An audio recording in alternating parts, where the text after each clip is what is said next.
Present AP రాష్ట్రంలో collectors అందరికీ కూడా ఒక మీటింగ్ అరేంజ్ చేయడం జరిగింది. అందులో డిప్యూటీ సీఎం పవన్ కళ్యాణ్ కొన్ని వ్యాఖ్యలు చేయడం జరిగింది. అంటే అసలు మీరు ఏం చేస్తున్నారు, మీ సంతకం లేకుండా ఏమీ పనులు సినిమా టికెట్ల విషయం, సినిమా టికెట్లలో అప్పుడు ఇష్టానుసారంగా పెంచుకున్నారు, ఇసుక దందాలు జరిగి మీరు ఎందుకు ఖాళీగా ఉన్నారు, మీరు ఎందుకు అసలు ఏం చేయలేరని చెప్పేసి ప్రశ్నించారు. మరి వాళ్ళు ఏమన్నారు? అయితే అక్కడ కలెక్టర్ల సదస్సుల పవన్ కళ్యాణ్ మాట్లాడుతున్నంతసేపు ఎవ్వరి కూడా అసలు నోటి వెంట ఒక్క మాట కూడా రాలేదు. అండ్ చెమటలు గారిపోయినాయి అనమాట. అంటే ప్రతి ఒక్కరు కూడా ఆయన అడిగిన క్వశ్చన్స్ కి ఎవరి దగ్గర ఆన్సర్ లేదు.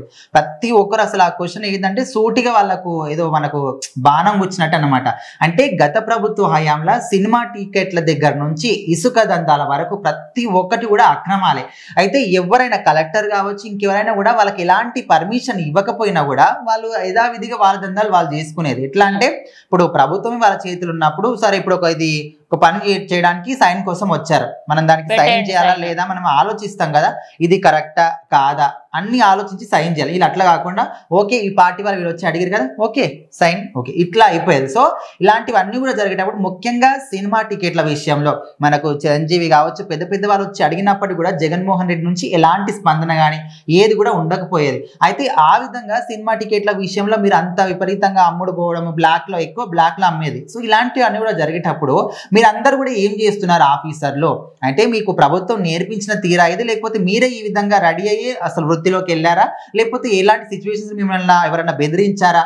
సో ఎందుకు సైలెంట్ గా ఉన్నారు? మీరు సైలెంట్ గా ఉండడం వల్ల రాష్ట్రం ఎంత నష్టపోయింది.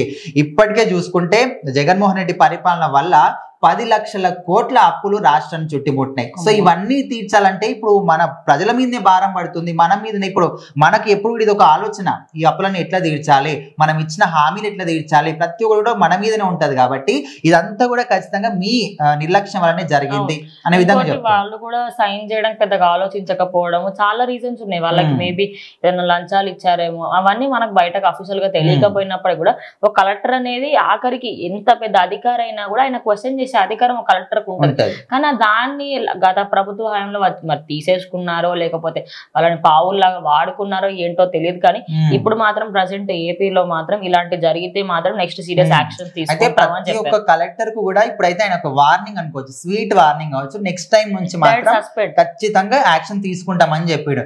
ఓన్లీ సినిమా టికెట్ల విషయంలోనే కాదు, ఇసుక దందాలు కావచ్చు, స్మగ్లింగ్ విషయంలో కావచ్చు, ప్రతి ఒక్కటి కూడా.